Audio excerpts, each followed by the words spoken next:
Proverbes, chapitre 25.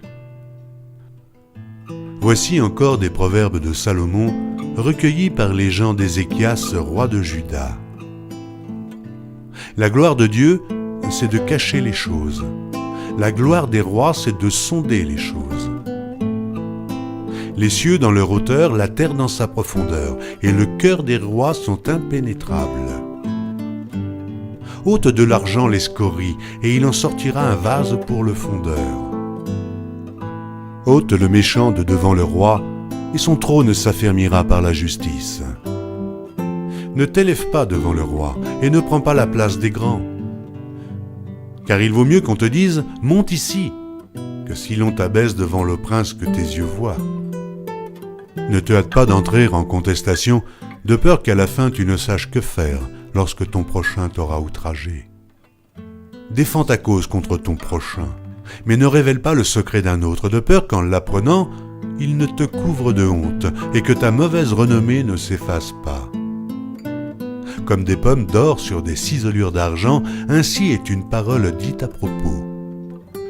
Comme un anneau d'or et une parure d'or fin, ainsi pour une oreille docile est le sage qui réprimande.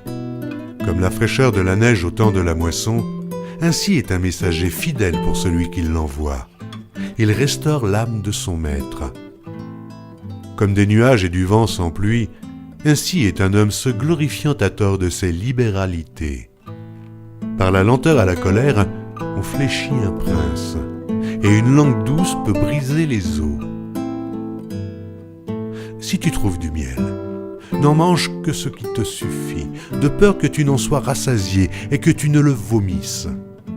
Mets rarement le pied dans la maison de ton prochain, de peur qu'il ne soit rassasié de toi et qu'il ne te haïsse.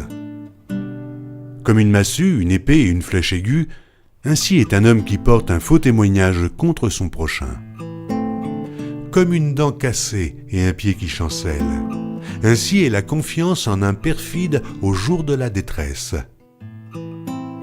Ôter son vêtement dans un jour froid, répandre du vinaigre sur du nitre, c'est dire des chansons à un cœur attristé. Si ton ennemi a faim, donne-lui du pain à manger. S'il a soif, donne-lui de l'eau à boire. Car ce sont des charbons ardents que tu amasses sur sa tête, et l'Éternel te récompensera. Le vent du nord enfante la pluie, et la langue mystérieuse un visage irrité.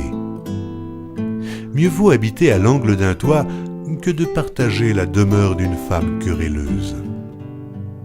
Comme de l'eau fraîche pour une personne fatiguée, ainsi est une bonne nouvelle venant d'une terre lointaine. Comme une fontaine troublée et une source corrompue, ainsi est le juste qui chancelle devant le méchant. Il n'est pas bon de manger beaucoup de miel, mais rechercher la gloire des autres est un honneur. Comme une ville forcée et sans muraille, ainsi est l'homme qui n'est pas maître de lui-même.